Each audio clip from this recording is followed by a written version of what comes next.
Hello. Husbands helpline. சொல்லுங்கள் sir. உங்களுக்கு 1 year ஆச்சு மேரேஜ் ஆகி. லைஃப் எப்படி ஹாப்பியாக வச்சுக்கிறது? ஓகே. குயிக்காக 2 டிப்ஸ் தான் சார். ஃபஸ்ட்டு டிப்ஸ் வந்து உங்கள் கான்டாக்டில் இருக்க நம்பர் எல்லாரையும் டெலிட் பண்ணிவிடுங்க. பர்டிகுலராக ஃப்ரெண்ட்ஸு. காலேஜ்லேருந்து ஃப்ரெண்டாக இருக்கார், நீங்கள் அவரே டெலிட் பண்ணியிருக்கணும். ஓகே, அது பாசிபிள் இல்லைன்றனால அவர் ஃபோன் நம்பர் மட்டும் டெலிட் பண்ணிவிடுங்க.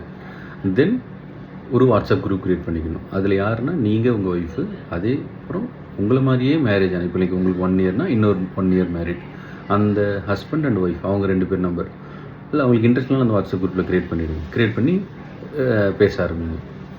இது எதுக்காகனா, நீங்கள் நார்மலாக கல்யாணம் ஆனதுக்கப்புறம் என்ன பார்க்குறீங்க, இன்டர்நெட்டில் வந்து கப்புள்ஸ் ஃபோட்டோஸு, கப்புள் வீடியோஸ்லாம் பார்ப்பீங்க. ஸோ அவங்களாம் ஹாப்பியாக இருக்காங்க, நம்ம அப்படி இல்லையன்ற தேவையில்லாத தாட் வரும். ஸோ அதனால் இந்த வாட்ஸ்அப் குரூப் க்ரியேட் பண்ணுறோம். ஃபஸ்ட்டு 2 மந்த்ஸ் வந்து நீங்கள் வந்து சண்டே பற்றிலாம் பேசணுன்ட்டு இல்லை.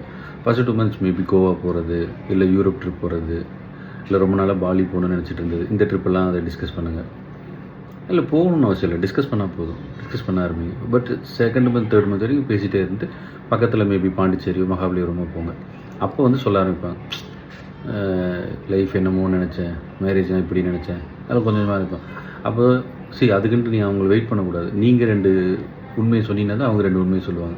அப்போ 2 பேரும் கேட்குறப்ப நம்ம வீட்டில் நடக்கிற மாதிரி தான் தேவையில்ல சண்டை அவங்க வீட்டில் நடக்குது அப்படின்னு கேட்டால் நமக்கு ஒரு சொல் சாட்டிஸ்ஃபேக்ஷன் வரும். ஓகேவா? இது ரொம்ப நல்ல டிப்ஸு, இம்ப்ளிமெண்ட் பண்ணுங்கள்.